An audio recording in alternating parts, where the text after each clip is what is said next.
Hi guys! Welcome back to me new vlog. So, నేనైతే చాలా బాగున్నాను. మీరు కూడా బాగున్నారని అనుకుంటున్నాను. సో, బావ అయితే ఇప్పుడు ఒక పార్సెల్ అనేది ఓపెన్ చేస్తున్నారు కదా! ఇది ఏంటో నేనే చెప్పేస్తాను. ఇదొచ్చేసి కార్‌ది నంబర్ ప్లేట్ అనమాట. ఇక్కడేంటంటే కార్ ఇచ్చిన తర్వాత ఒక 1 ఇయర్ వరకు ఆ నంబర్ ప్లేట్ అనేది యూజ్ చేసుకోవచ్చు. లేదంటే 2 ఇయర్స్ అట్లాగే ఉంటదనమాట. ఇట్లాగ 1 ఇయర్, 2 ఇయర్స్ ఇట్లాగే యూజ్ చేసుకోవాలి. దాని తర్వాత నెంబర్ అనేది చేంజ్ చేసుకోవాలనమాట.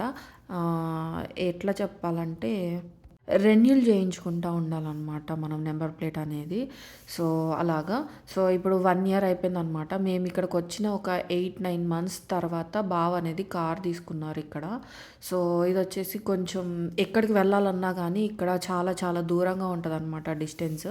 సో, మనము ట్యాక్సీలకి వాటికి డబ్బులు చాలా ఎక్కువ ఖర్చవుతది. సో, అవసరం కాబట్టి తీసుకోవాల్సొచ్చింది. సో, ఇక్కడైతే కార్ 1 ఇయర్ అయిపోయింది గదా! ఇంక నెంబర్ ప్లేట్ అనేది చేంజ్ చేసుకోవాలి. ఇక్కడొచ్చేసి మనకి నచ్చిన నేమ్ అనేది మనం పెట్టేసుకోవచ్చు అనమాట కార్‌కి. సో, నేనొచ్చేసి KV 81115 చెప్పాను నేను.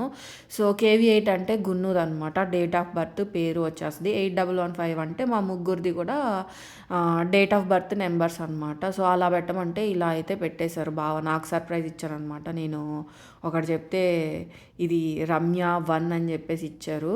సో, 1 వచ్చేసి నా డేట్ ఆఫ్ బర్త్ అనమాట. మార్చ్ 1 నాదైతే. సో, టెంపుల్‌కి వెళ్ళేసైతే చాలా రోజులైపోయింది. సో, అందుకని జెప్పేసి ఎట్లాగో ఈరోజే నంబర్ ప్లేట్ పెట్టారు గదా! సో, అట్లాగా దర్శనం చేసుకొనొద్దాము అని జెప్పేసి టెంపుల్‌కైతే వచ్చేసి నంబర్ ప్లేట్‌కి గూడా బొట్లు పెట్టేసా.